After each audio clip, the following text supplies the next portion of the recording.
Sí, hoy vamos a tratar el versículo 17 de Suratul Mulk.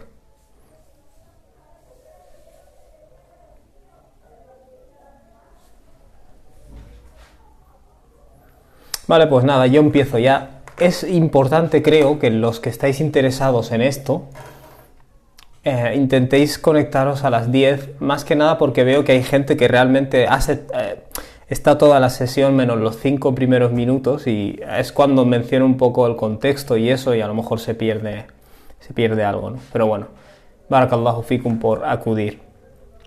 Muy bien, habíamos estado, yo empiezo, ¿vale? La sesión, inshallah, quienes no hayáis visto, pues podéis ver en YouTube. Bismillah, wassalatu wassalamu ala rasulillah. Habíamos visto en este sura que rizq, ¿vale? El sustento, tal y como se plantea en este sura, ¿vale? Habíamos dicho que se habla de dos niveles, ¿no? El firmamento, ¿no? El cosmos y luego de la tierra, ¿vale? De cómo Dios ha embellecido el firmamento y de luego cómo la tierra se ha hecho el lugar del cual sustraemos nuestro sustento, ¿no? Y hay algo interesante en este sura, ¿vale? Que es que se habla del cielo, de la tierra, del cielo, de la tierra, ¿vale? Por decirlo así de una forma fácilmente entendible.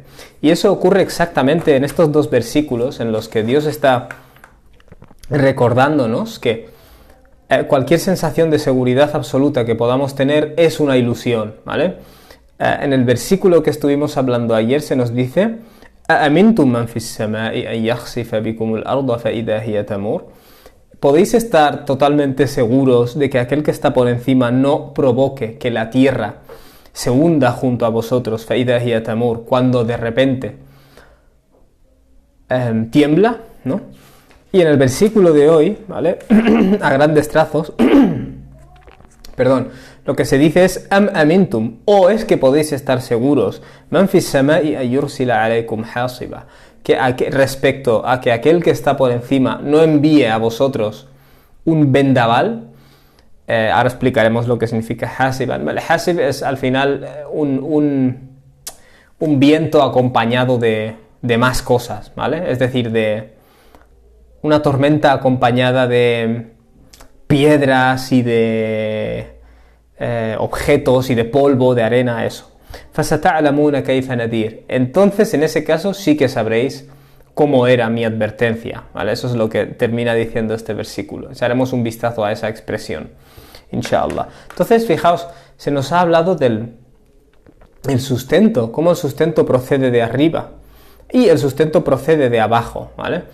Asimismo, no podemos estar 100% seguros de que nos sobrevenga alguna calamidad desde debajo, ¿vale? Como estuvimos hablando en el versículo de ayer, o nos sobrevenga alguna gran calamidad por arriba, ¿vale? Es decir, vuestra dependencia realmente al entorno en el que vivís es por ambos lados, ¿vale? O sea, no por ninguno de los lados estás 100% seguro de que no te vaya a atacar nada, ¿vale? Obviamente el contexto, y de esto estuvimos hablando ayer, el contexto de este versículo y el anterior es un contexto que hace referencia y hace alusión a la dependencia del ser humano, ¿vale? Es decir, a lo fácil que es para el ser humano desarrollar esta noción falsa de que es libre de dependencia, ¿vale? Yo domino el entorno y por tanto yo soy dominante de mi situación, ¿vale? Y el creador lo que dice es: si viene un terremoto de estos imprevisibles, no vas a poder hacer nada más que llorar, ¿vale? Y lo mismo si viene un tornado, si viene un huracán, etcétera, etcétera, etcétera, ¿vale? Es decir, colocar al ser humano en su sitio, recordarle la realidad de su existencia, que es una realidad dependiente. Y me llama la atención porque esto, por ejemplo, dices, vale, Quraysh, gente poderosa, pero esta gente tampoco eran tecnológicamente muy desarrollados. Quiero decir que esto es muy aplicable a la sociedad moderna, en la cual tenemos mucho la tendencia a decir, hemos dominado el entorno, ¿vale? Se usan frases como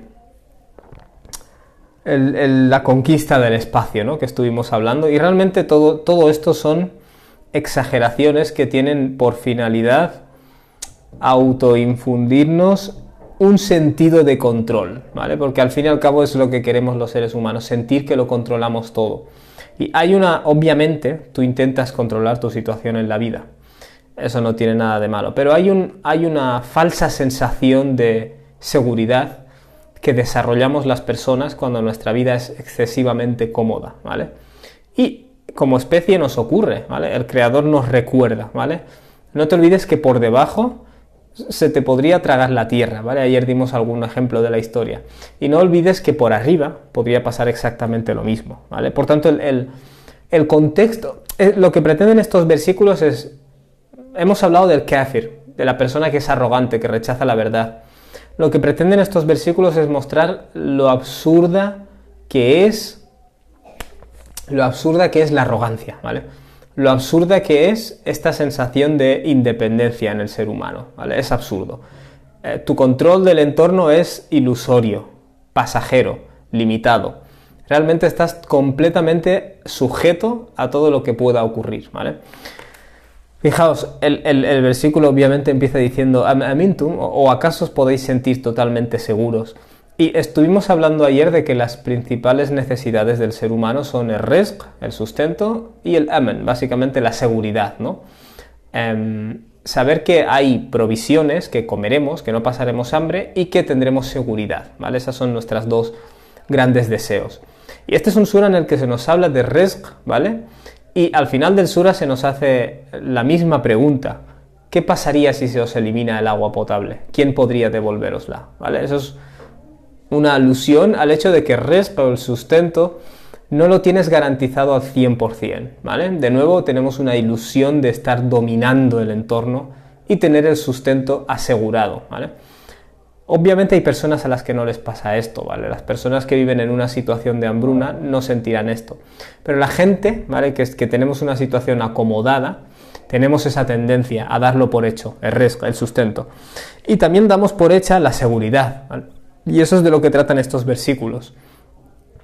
¿De verdad te está diciendo el Creador, de verdad puedes estar tan seguro? ¿Esa seguridad es plena, es absoluta, se basa en evidencia o a lo mejor es en parte que te incomoda, ¿vale? Tener que pensar en que en realidad existe la posibilidad, ¿vale? De que llegue algo de repente y te destruya.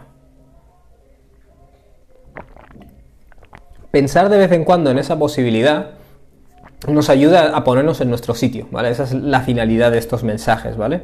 Por tanto, es que podéis estar seguros de que man fis sama, aquel que está en lo alto, ¿no? Aquel que está por encima. Aquel que está en lo alto, es una interesante traducción, ¿vale? Man fis sama, aquel que está en lo alto. Es decir, hay alguien por encima vuestro, ¿vale? Volvemos al tema de que el ser humano no está por encima de la ley, ¿vale? No está por encima de tener que cumplir moralmente, no está por encima de tener que tratar bien su entorno, ¿vale? No está por encima de las leyes morales, ni está por encima de tener que practicar la gratitud, ¿vale? El ser humano no está por encima. Muy bien, aquel que está por encima realmente, man fis sama, podéis estar 100% seguros de que él, ayursila alaykum hasiban, o sea, podéis estar totalmente seguros respecto al hecho de que él no envíe un hasib, ¿vale? Y lo que hemos comentado es que esto se refiere a una tormenta cargada, ¿vale? Es decir, no se está refiriendo a un viento. Se está refiriendo a una tormenta que trae consigo objetos, ¿vale? Objetos que pueden hacer daño y destruir. Trae consigo polvo, trae consigo arena, ¿vale? Lo que sea. Y claro, obviamente hay muchos tipos de vendavales que caerían en esta categoría, ¿vale? Podrían ser tornados, podrían ser huracanes. Pero vamos a imaginarnos que viene un huracán o viene un tornado. De nuevo, es una de esas circunstancias en las que el ser humano saborea su propia impotencia de manera más intensa, ¿vale? En otras palabras, por poner un ejemplo, ¿vale? Aunque esto estaría más relacionado con el versículo de ayer, pero al final es lo mismo. Cuando ves imágenes de la llegada de un tsunami, ¿vale? Como ocurrió hace una década, te choca ver a la gente sentada en la costa, en sus coches, en su tumbona en la playa, sentados en la terraza de un restaurante, y ves una ola llegar espectacular y sabes perfectamente que todas esas personas no tienen absolutamente nada que hacer, ¿vale? es esas circunstancias en las que te das cuenta de que no tienes ningún poder, ¿vale? Esencialmente, de que el poder que creías tener, el control que creías tener, en cierto modo es ilusorio, ¿vale? E insisto, este sura, como todo el Corán, construye un equilibrio, ¿vale? La idea no es que te vuelvas paranoico y te vayas a vivir a una caverna ahora. La idea es simplemente que no pierdas perspectiva de tu dependencia, ¿vale? No porque tu dependencia te suba la autoestima o te baje la autoestima, o todas estas modas, ¿vale? Sencillamente porque es la realidad, ¿vale? La realidad es que eres dependiente y lo apropiado y lo conveniente es que aceptes la realidad acerca de ti mismo, ¿vale? Por tanto, puedes tener la seguridad de que no se te va a enviar un hasiban, es decir, un viento, un vendaval, una tormenta cargada de piedras y cargada de tierra y cargada de arena, es decir, algo que sea destructivo, contra lo cual no puedes hacer nada y que viene de arriba, ¿vale? Este versículo, a diferencia del de ayer, estaría hablando más bien de catástrofes meteorológicas, ¿no? Si lo quieres decir así. Y el otro estaría hablando de las propias catástrofes que emanarían de la superficie terrestre, ¿vale? Una tierra que en el versículo anterior se nos había dicho "Huwa alladhi ja'ala lakumul arda dalulan". Dios ha hecho la tierra para vosotros doméstica. Os la ha hecho dócil, ¿vale? Es decir, la podéis domar, la podéis adiestrar. Pero fíjate, un animal doméstico, si tú tienes una especie doméstica, como pueda ser un caballo, no puedes descartar que en un momento dado a un caballo, de cada X número de caballos, se le vaya la castaña, ¿vale? Y empiece a dar vueltas y a tirarte por ahí por los aires y a aplastarte, ¿vale? Y esto ha pasado. Quiero decir, y la tierra vendría a ser algo así. Está domesticada, pero eso no elimina, o sea, Dios te está diciendo, te he dado el regalo de que la tierra es doméstica, ¿vale? Está hecha dócil. Pero en caso de que te puedas llegar a flipar acerca de la situación y creer que tienes un control total, no te olvides, ¿vale? De que aquel que está fisama, ¿vale? El que está en el control de todo, puede provocar cualquier tipo de disrupción en la estabilidad, ¿vale? Que tú crees tener, de nuevo construyendo el equilibrio, ¿vale? Pues este versículo dice exactamente lo mismo. Él te podría hacer llegar cualquier fenómeno meteorológico de magnitudes desastrosas. No es necesario que te esperes hasta entonces para entender que eres dependiente, ¿vale? Y hoy en día parece que el ser humano que se considera más independiente es el más listo o algo así, no sé. Y eso es ya no a nivel científico e intelectual, sino a nivel moral es una deficiencia, ¿vale? Que a veces es cierto, parece que hemos ganado mucho en el terreno académico y todo ese rollo, pero las cosas intuitivas que el ser humano siempre sintió, la reverencia cuando miras al cielo, ¿vale? Tu sentido del deber moral trascendente, no solo el deber moral como ciudadano, ¿vale? Una sociedad, un constructo, tengo que seguir normas, no. A un nivel humano, ¿no? Cósmico, ¿no? Si lo quieres decir así, espiritual, ¿no?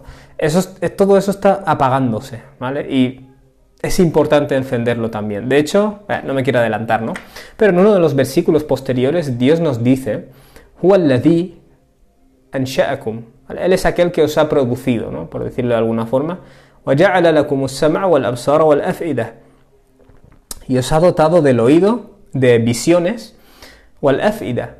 Al af'ida se refiere al interior, al corazón, pero está hablando en el sentido de la emocionalidad intensa, ¿vale? Vamos a decirlo así.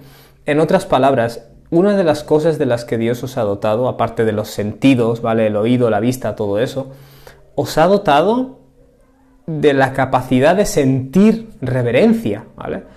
Cuando miras hacia el cielo. Os ha dotado de la capacidad de sentir una responsabilidad moral trascendente, que va más allá de los átomos, ¿no? O de los constructos sociales. Es decir, esa profundidad humana, que es exclusiva del ser humano, que es a lo que se alude cuando Dios alude al fu'ad, ¿vale? Al af'ida en este caso, es uno de esos regalos que hace al ser humano especial. Y el ser humano moderno, en cierto modo, especialmente pues, en el primer mundo y eso,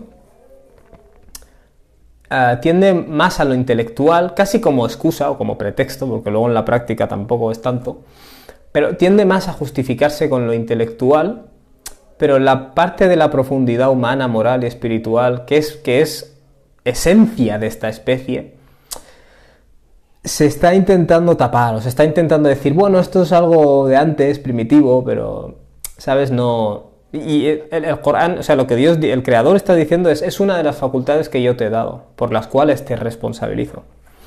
Muy bien, os podéis sentir seguros de que, tal y como la tierra puede temblar y tragaros, no puede venir un gran fenómeno, un huracán, un tornado o una cosa de este tipo y eliminaros del mapa.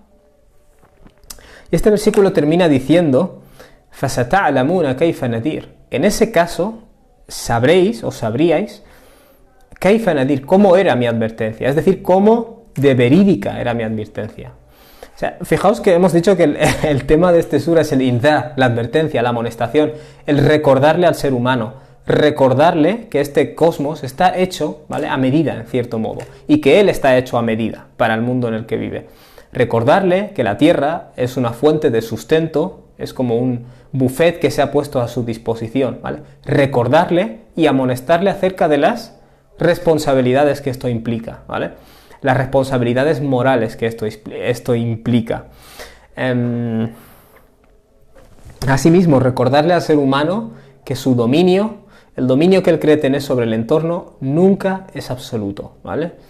El discurso del ser humano divino, del ser humano que conquista el espacio, es un poco una mentira, ¿vale? El ser humano es un pequeño organismo tirado en una mota de polvo en el espacio, que al final domina unas cuantas cosas a su alrededor, pero sigue habiendo siempre un poder por encima al que no puede escapar, ¿vale?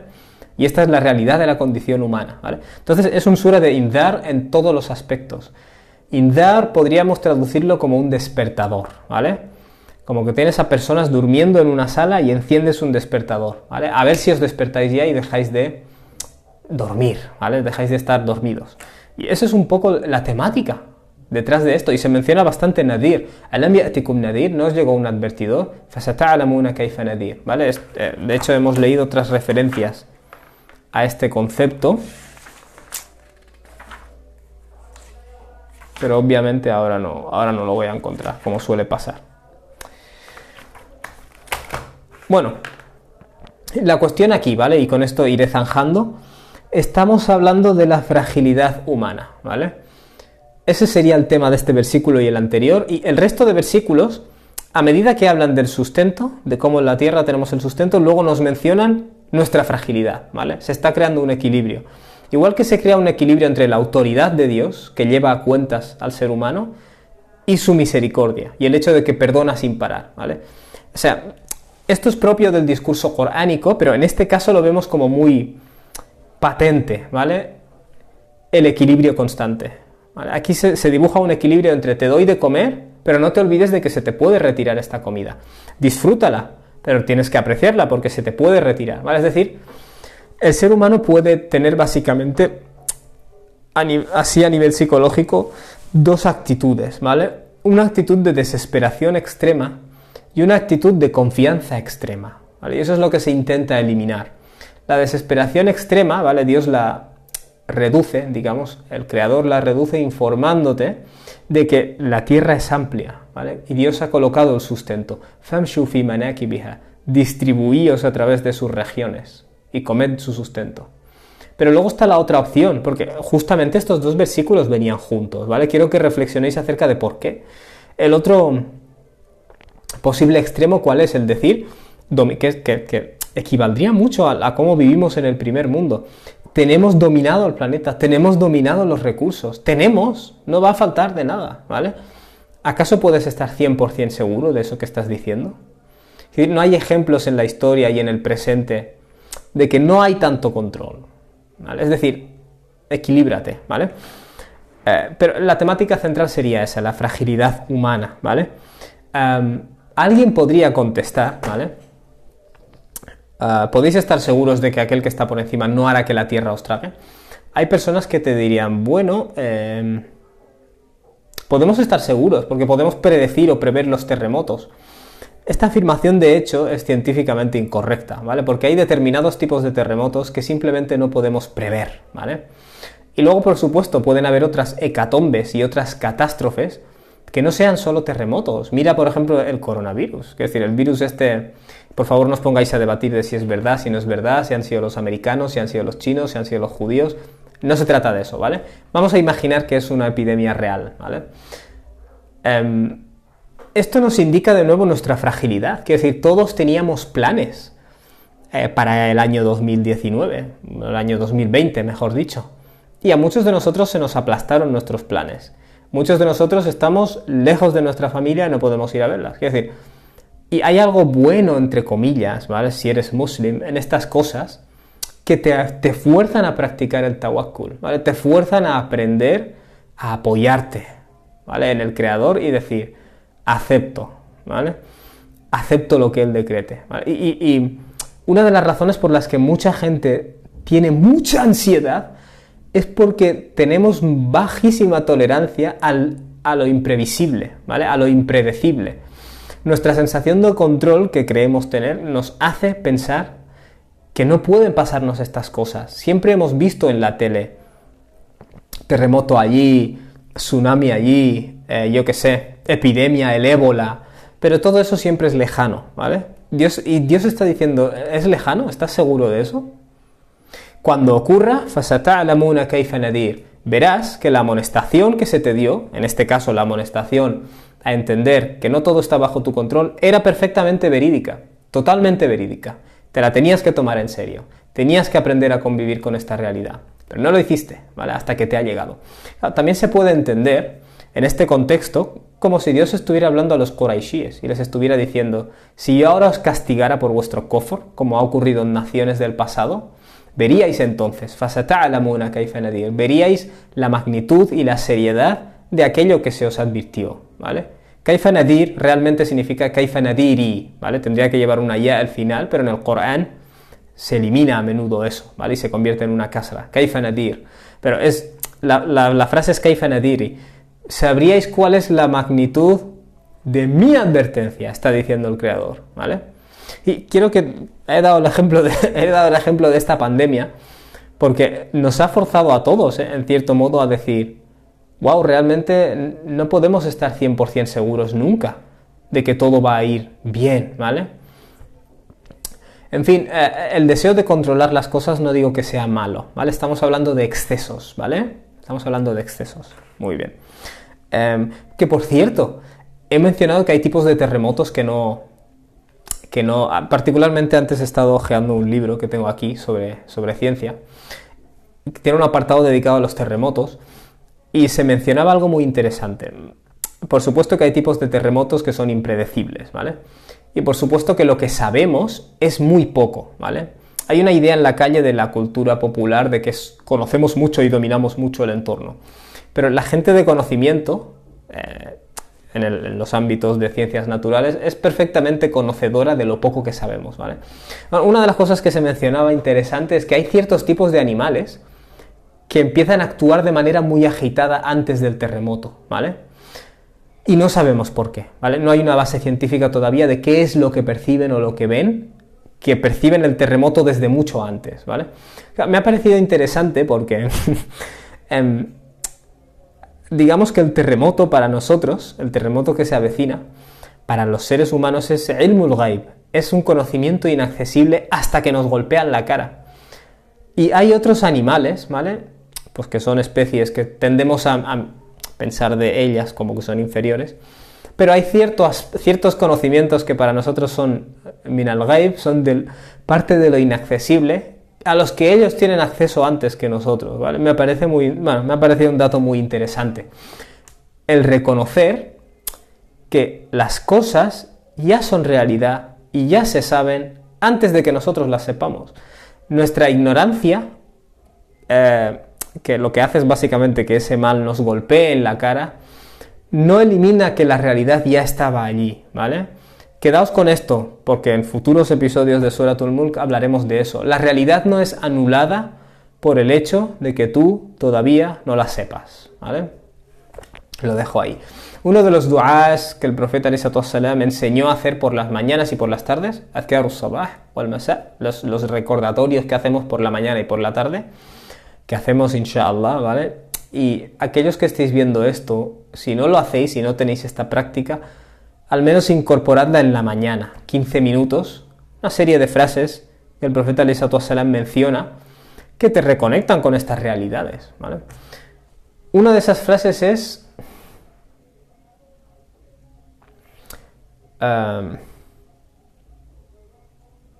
fíjate que cuando las dices todas del tirón te acuerdas, pero cuando tienes que sacar una es más difícil. Bueno, esencialmente pides refugio. Allahumma inni a'udhu bika. Pues ahora no me voy a acordar.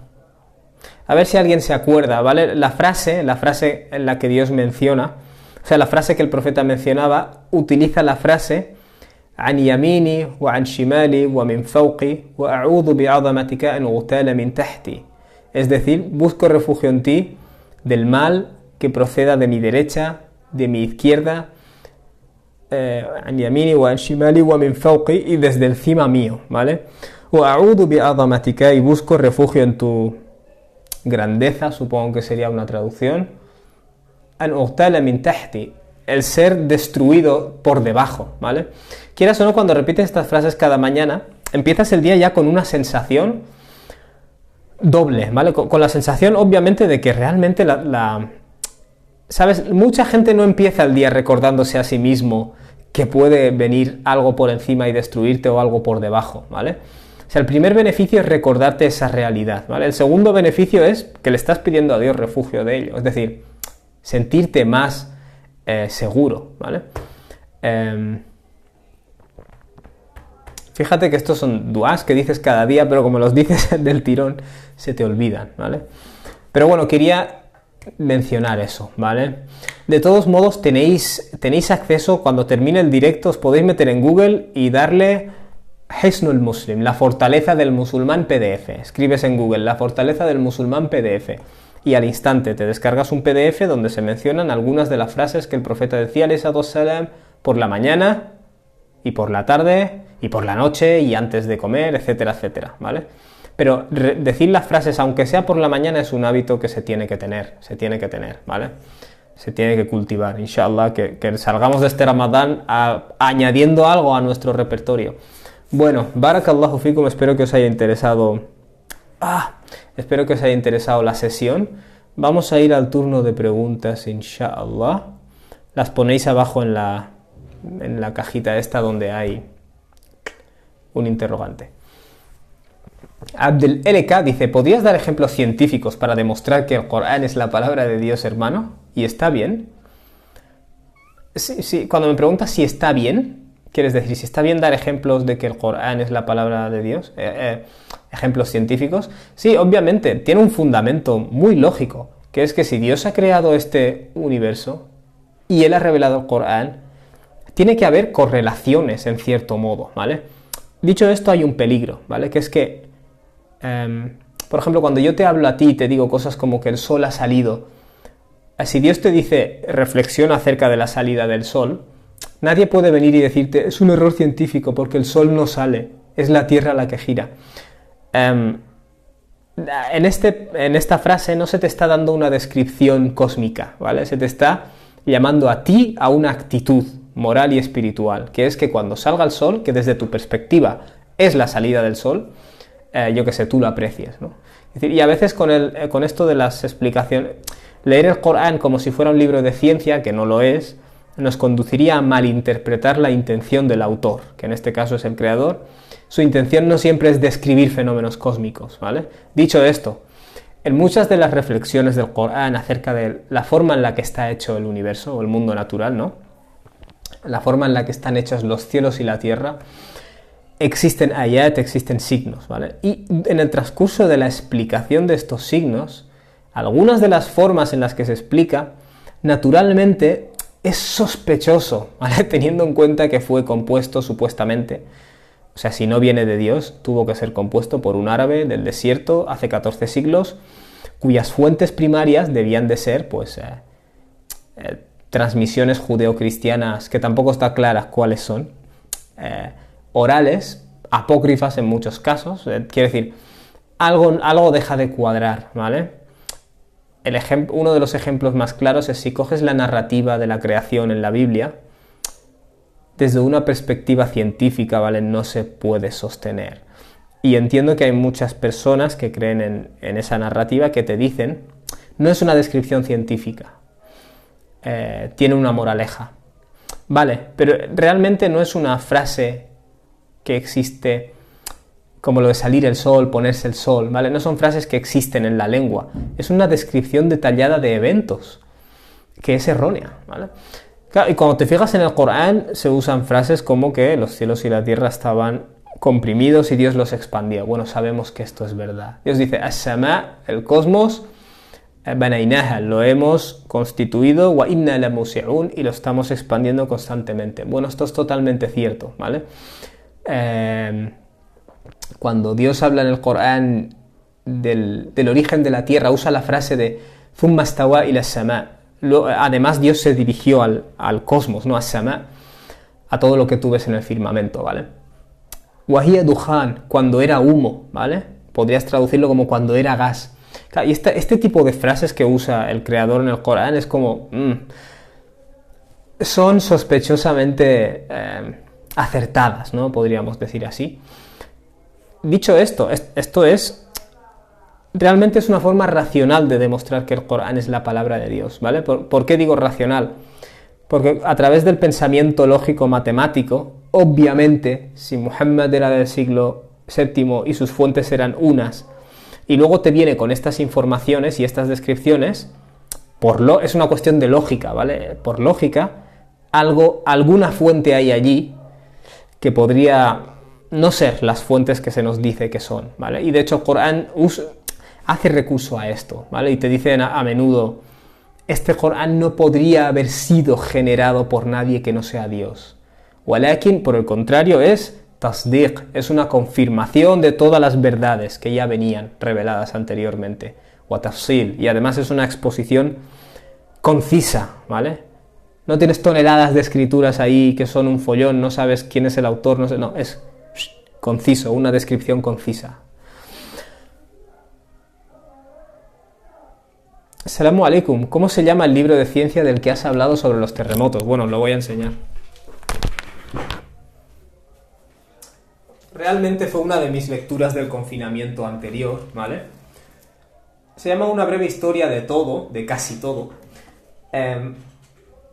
Me gusta el estilo de este libro porque hace hincapié en lo que no sabemos, ¿vale? Y en lo que creemos saber. Y está ese toque de... epistemológico, ¿no? Perdón. Está ese toque epistemológico en este libro, es decir, ese toque de recordar no solo los datos que sabemos, sino cómo se ha llegado a saber y el margen de error que hay. Eso se suele olvidar mucho y eso me gusta. No, pero el libro no es sobre los terremotos, el libro tiene... Astaghfirullah, tiene una sección sobre el universo, otra sobre la Tierra, lo típico, ¿no? Otra sobre el origen de la vida, otra sobre el... Cuando lees estas cosas, obviamente con pinzas, con pies de plomo, pero bueno, este libro particularmente te ayuda a ir con pies de plomo y eso lo aprecio. Pero bueno, hay montones de libros sobre estas cosas, ¿vale? Estos son libros de divulgación para el público general, del cual formo parte en el ámbito de la ciencia porque no tengo ninguna especialización y está muy bien, básicamente. María Luisa Serrano Cabezas. En el ser humano también hay una disposición hacia la lucidez y siente su fragilidad, pero olvida. Sí, yo supongo que en momentos duros como la muerte y eso, necesitamos esa cosa por encima, ¿vale? Que le dé sentido a esto. Pero ¿qué pasa? Cuando pasa el golpe y volvemos a la estabilidad, entonces volvemos a querer la independencia. Es curioso el ser humano. Entonces, en esos momentos de independencia, en ocasiones Dios te pide que observes el universo, que razones, pero en ocasiones ni siquiera hace eso. En ocasiones tan solo te dice, no te olvides de que en esos momentos de calamidad, ¿vale? Reconoces tu dependencia, caes de rodillas, ¿vale? Nos invoca el ser humano. Cuando se encuentra en un barco y el barco está a punto de hundirse, ¡wow! Dios, por favor, si estás ahí, por favor, Dios, te lo juro que después de esto voy a cumplir, voy a buscar la verdad, voy a. Pero luego cuando vuelves, de hecho, fíjate cómo lo describe Dios. Cuando vuelves a tierra y estás seguro, ¿qué es lo que haces? birabbihim yushrikun. Aktharuhum birabbihim yushrikun. La mayoría de ellos cometen shirk, ¿vale? Cometer shirk lo que significa es que le atribuyen su salvación a toda clase de poderes y fuerzas. Ya no solo ídolos, sino yo tenía pasta, era de clase A y por eso me salvé. El capitán y los que dirigían el barco eran muy buenos y astutos y por eso me salvé. Que no tiene nada de malo que des gratitud y des el mérito en la creación a aquellos que lo tienen, pero cuando tú estabas en esa situación reconocías que todo esto está bajo el control de una fuerza mayor, ¿vale? De repente esa fuerza mayor la eliminas cuando has recuperado tu estado de seguridad y empiezas a colocar el mérito en toda clase de seres y fuerzas, ¿vale? Es un análisis de la psicología religiosa en el Corán. Psicología religiosa no es solo la gente que cree porque cree. Va mucho más allá de eso. La gente que rechaza, ¿por qué rechaza? Los libros de psicología religiosa no tratan eso. El Corán trata más eso que ninguna otra cosa. El que rechaza, ¿por qué rechaza? El hipócrita, ¿por qué escoge la hipocresía? ¿Qué tipos de hipocresía hay? ¿Qué miradas hace el hipócrita? ¿Qué pensamientos hace el hipócrita? ¿Qué motiva a las personas a seguir unas creencias u otras? Detallado. Khadija A.A. ¿Por qué Dios menciona en el Corán algunas historias muy repetidamente? Por ejemplo, la de Musa. Bueno, varias razones, ¿vale? Te voy desde dos perspectivas, ¿vale? Una de ellas es la forma en la que el Corán está hecho. Si yo como ser humano compongo un libro, como este libro, ¿vale? Pondré capítulo 1, el origen del universo. Capítulo 2, los gases primordiales. Capítulo 3, la formación de sistemas solares. Capítulo 4, la formación de la Tierra. Capítulo 5, los primeros vestigios de vida. Capítulo 6, los primeros mamíferos. Capítulo 7, yo qué sé, la explosión cámbrica. Capítulo 8, el auge de los mamíferos. Capítulo 9, el auge del ser humano. Capítulo 10, la revolución, ¿cómo se llama esto? Agrícola.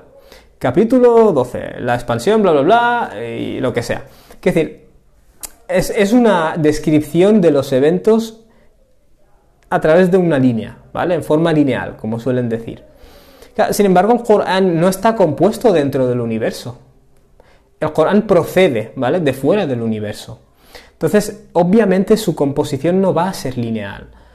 Hago hincapié, por ejemplo, en la existencia de simetrías, ¿vale? Muchas de las repeticiones que se dan dentro de un sura, cuando analizas resulta que era una simetría. Por eso lo que aparece al principio aparece al final, y lo que aparece en el puesto 2 aparece en el penúltimo puesto, y lo que aparece en el puesto 3 aparece en el antepenúltimo puesto, porque se trata de una simetría, ¿vale?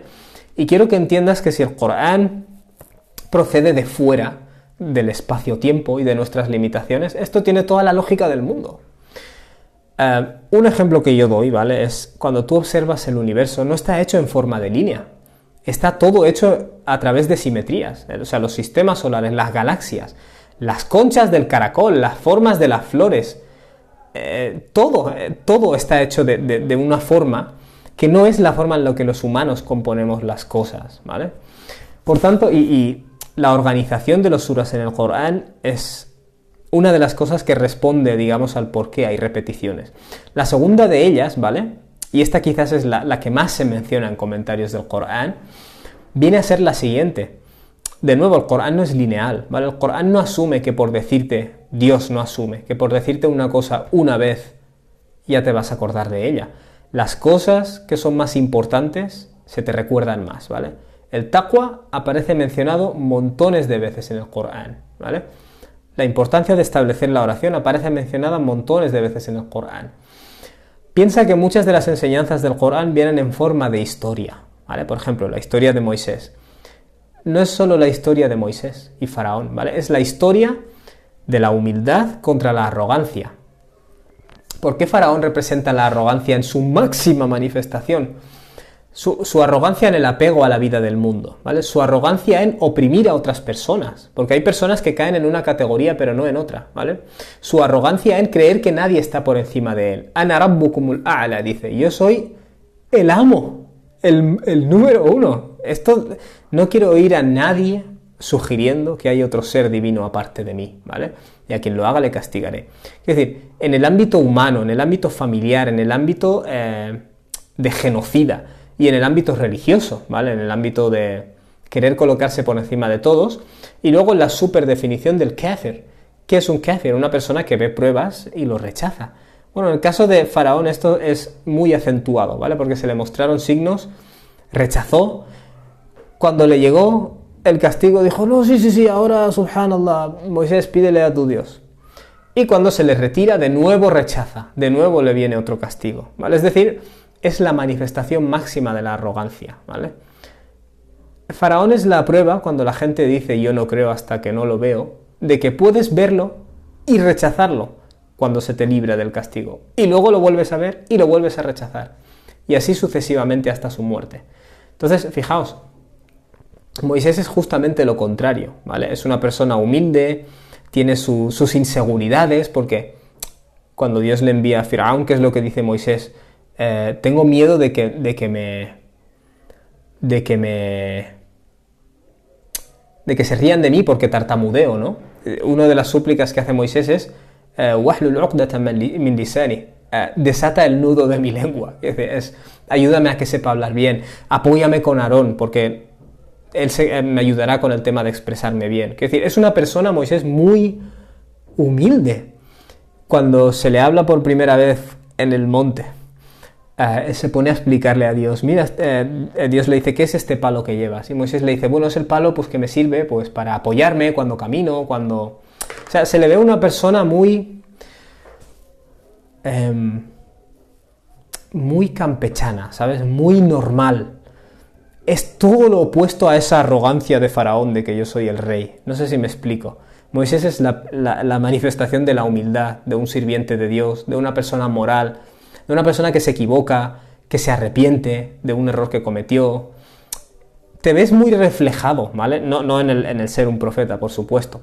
Pero es una historia esencialmente entre el bien y el mal, pero es una historia entre la humildad máxima y la arrogancia desmesurada, ¿vale?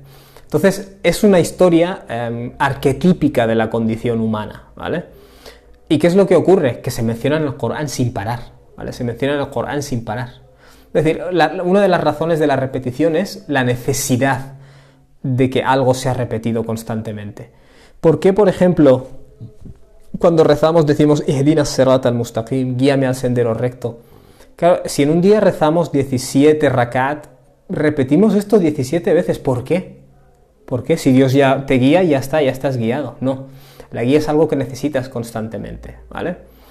La repetición de historias en el Corán es como las 5 comidas al día. Cuando algo realmente es crucial, debe estar repetido, ¿vale?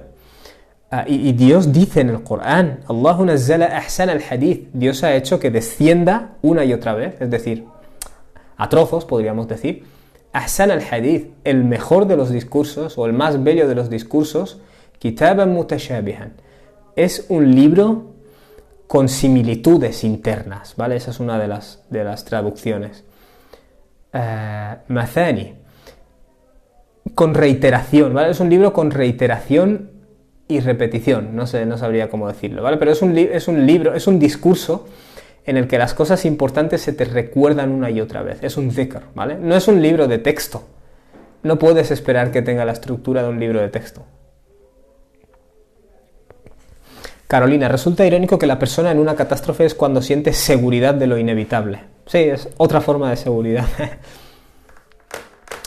Salam Karami, agradecido con Dios por tu trabajo. ¿Puedes analizar Sura 6, versículo 128? Vale, Hajar, por cierto, Saidun, ha dicho, hermano, déjanos esos du'as en tu perfil, si puede ser, inshallah, yo solo conocía uno. Hermana, si vas al viaje al corazón del Islam, que tú estás registrada en Nadam Academia, si no me equivoco, vamos, seguro, ahí hay una sección donde se habla de esto y hay un documento en PDF con todas las súplicas, ¿vale? Lo digo porque ahí lo tienes, las súplicas en árabe con la traducción. Vale, dadme un segundo que miro esto de Sura 6.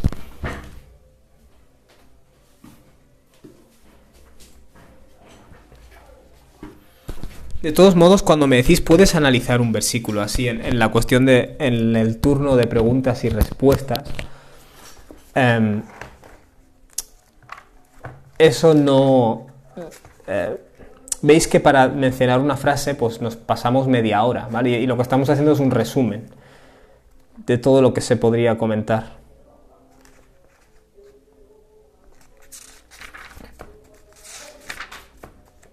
Entonces, si de un versículo hay algo en especial que te llama la atención, me lo puedes decir.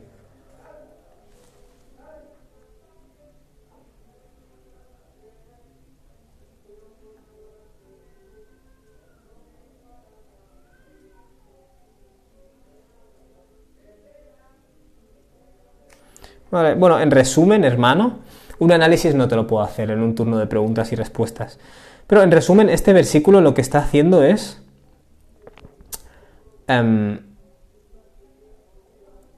establecer la realidad, ¿vale? De que muchos seres humanos, a través del ocultismo, intentan crear vínculos con fuerzas que no son visibles, ¿vale? Con los jinn. Y eso les conduce al shirk, ¿vale? A tomarles por aliados, ¿no? En cierto modo, por awliya. De hecho, he leído por aquí la palabra awliya.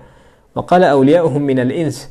O sea, y lo que dirán es sus aliados dentro de los seres humanos, ¿vale? Es decir, hay una serie de relaciones o una forma de relación entre el ser humano y las fuerzas que no puede ver, que es... ¿Cómo sería esto? Es... no me sale la palabra. Es obscena, ¿vale? Es incorrecta, es pisar un terreno peligroso, ¿vale? Vamos a decirlo así. Dicho esto, si quieres... mencioné que al acabar Ramadán intentaré hacer un directo a la semana, donde vosotros podéis proponer versículos, ¿vale? A tratar. Entonces, cuando acabe Ramadán y anuncie yo esto, pónmelo, ¿vale? Porque creo que es muy interesante el tema, si te digo la verdad. Venga. Actualmente, si nos ponemos mascarilla, ¿es falta de tawakkul? Pregunta Remocalle. No, todo lo contrario. Es tu responsabilidad y tu obligación moral, si se demostrara que es verdad que la necesitamos, ¿vale? Yo no quiero entrar en esos debates. Pero si se demuestra, o si se ha demostrado, ¿vale? Si es demostrable que por una cuestión de seguridad te tienes que poner mascarilla, no es falta de tawakkul, al contrario, es tu obligación. Es tu obligación. Quiero decir, cuando el profeta Aleyhissalatu Wassalam y sus compañeros tuvieron que luchar en batallas, no tomaron las medidas, no estudiaron el terreno y estudiaron la estrategia y fijaron una estrategia y buscaron animales y buscaron, yo qué sé, equipamiento para poder luchar. Eso es falta de tawakkul, ¿no? Es la actitud correcta, ¿vale? De hecho, es una burla hacia el tawakkul el no tomar las medidas, ¿vale? Es como si yo no como y digo, confío en que Dios me alimentará. ¿De dónde has sacado esa definición de tawakkul, no? ¿Sería? Pues en este caso es lo mismo.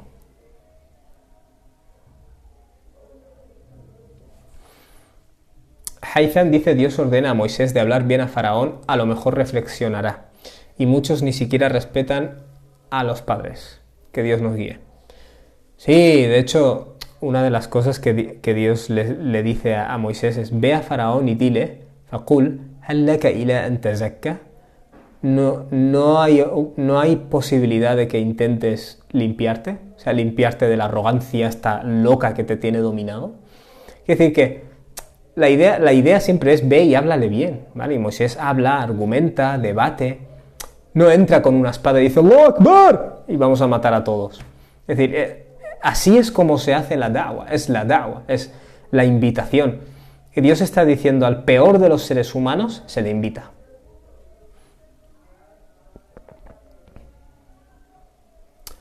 Oumab Bujedian. ¿Cómo puede ser que las hormigas hablen y los animales con Sulaimán? ¿Acaso tienen intelecto? Bueno, Oma. Yo supongo que tu nombre es Oma, ¿no? No lo sé. Esto se puede interpretar generalmente de dos formas, ¿vale? Hay quienes lo interpretan como un milagro, ¿vale? Dios hizo que estos animales con Sulaimán hablaran o algo así. Luego la otra interpretación es, y a mí me parece más acertada, Wallahu a'lam, Dios sabe mejor. Los animales realmente hablan, quiero decir, quita la palabra hablar y cámbiala por comunicarse, ¿vale? Los animales se comunican. Obviamente Sulaimán tal y como se le representa a alguien con una capacidad extraordinaria, milagrosa, de domar a los animales, ¿vale? Pero te quiero dar ejemplos fuera de lo profético y lo milagroso. Hay personas realmente que tienen por ejemplo, personas que trabajan en un zoo y tienen un tigre, ¿vale? Y lo tienen domado, el tigre les obedece. Esto no está fuera de lo entendible, ni siquiera, es perfectamente entendible. Tenemos la capacidad de domar a animales, y a veces tenemos la capacidad de domar a animales que parecerían indomables, ¿vale? Y Sulaimán tenía, pues, como aquel que hizo un ejército de animales, ¿vale? Y Dios dice en el Corán, se le dio un poder especial, ¿vale? Entonces Salomón tendría en el Corán, alayhi salatu wassalam, un poder para domar a los animales a un next level, ¿vale? A un nivel supremo, ¿no? A un nivel extra. Dicho esto, lo de las hormigas es lo mismo. De hecho, las hormigas hablan, ¿no? Quiero decir, ellas tienen, bueno, los animales en general a menudo tienen distintos tipos de sonidos a través de los cuales se comunican. En una escena del Corán, una de las hormigas les dice a las demás, cuidado que pasa el ejército de Salomón, ¿vale? Yo no sé esto en el idioma de hormigas cómo se dice, pero no te quepa ninguna duda de que se comunican entre ellas, ¿vale? Y las abejas se comunican entre ellas. Por eso te digo que ni siquiera a mí me sorprende leer esa expresión de que un animal le dice al resto del grupo tal. Hoy en día, también porque he leído cosas sobre ciencia y está muy bien establecido que tienen tipos de sonidos que nosotros ni nos imaginaríamos. Y algunos de estos sonidos significa, cuidado que viene un peligro, ¿vale? Eso pasa en muchas especies, o sea, no es raro. No es raro. ¿Acaso tienen intelecto? Preguntas. Yo no sé cómo se definiría el intelecto en este caso, supongo que la respuesta sería un no, pero por instinto tienen capacidades, ¿vale? Y tampoco habría que ver aquí a qué te refieres por intelecto, ¿vale? El aql al que nos referimos en el Corán, la capacidad de controlar los instintos, por ejemplo, pensar, conectar puntos, pensar en el porqué de la vida, en nuestra responsabilidad moral. Esas cosas creemos que no las tienen, pero otro nivel más bajo, digamos, de capacidades sí que tienen, y de comunicarse no te quepa ninguna duda. De hecho, una de las cosas que dice Dios, el Creador, en el Corán es que los animales, no hay ninguna comunidad sin que formen umamun amthalukum, naciones de la misma forma que vosotros, ¿vale? Y una de las cosas interesantes es que la palabra umma, en árabe clásico, se refiere a un pueblo que está unido por una lengua, por una cultura, por unas creencias, ¿vale? Se usa mucho la palabra umma en el sentido de la comunidad de una religión, por ejemplo. Cuando Dios dice los animales son umamun amthalukum, son ummas como vosotros, ¿qué es lo que está diciendo? Que también tienen su forma de comunicación, tienen su forma, incluso de espiritualidad. Lo que pasa es que es totalmente distinta a la nuestra. Esto también es mencionado en el Corán. Todo animal, todo organismo conoce su tasbih y su salat. Esto aparece en el Corán explícitamente. وَلَكِنْ لَا تَفْقَهُونَ تَسْبِيحَهُمْ. Pero vosotros no tenéis la capacidad de entender su forma de hacer tasbih, ¿vale? O sea que esto es más bien cuando yo le quiero decir a mi hijo, por ejemplo, el gato, por ejemplo, hace determinados ruidos que indican que está enfadado o que le estás tocando las narices más de la cuenta. Entonces yo le digo a mi hijo, en el idioma de los gatos, esto significa que está enfadado, ¿vale? He usado la frase en el idioma de los gatos, aunque técnicamente no es un idioma, ¿vale? Esto es lo mismo cuando decimos que las hormigas hablan. O sea, no hablan en el sentido que nosotros hablamos, pero en realidad sí que hablan, ¿vale? En el sentido de que se comunican. Melul Muhammad, Shaitán, ¿cuál sería su traducción al castellano? ¿Y demonio y diablo son sinónimos? Shaitán se argumenta lingüísticamente que viene de la raíz shatana, que significa estar totalmente alejado, ¿vale? Y los lingüistas dicen, alejado de la misericordia de Dios, alejado del bien. Pero bueno, la imagen general sería, ¿sabes? Cuando alguien está completamente ni se me ocurre una palabra para decirlo, ¿vale? Pero con el gesto que hago lo entenderás. Completamente... está tan lejos de la realidad que está completamente fuera, ¿vale? Shaitán vendría a ser eso, ¿vale? Entonces cualquier fuerza que te saca de la verdad o te saca del bien, te saca de lo moral, es un shaitán, ¿vale? Y como estuvimos mencionando, a los hipócritas se les llama shayatín en el Corán, ¿vale? O, mejor dicho, cuando el hipócrita se va con sus colegas, Dios dice se va con su shayatín, ¿vale? Entonces un shaitán es cualquier ser maligno o fuerza maligna que incluye a personas, ¿vale? Otra frase interesante del Corán es que cuando Dios no envía ningún profeta sin que se levanten enemigos,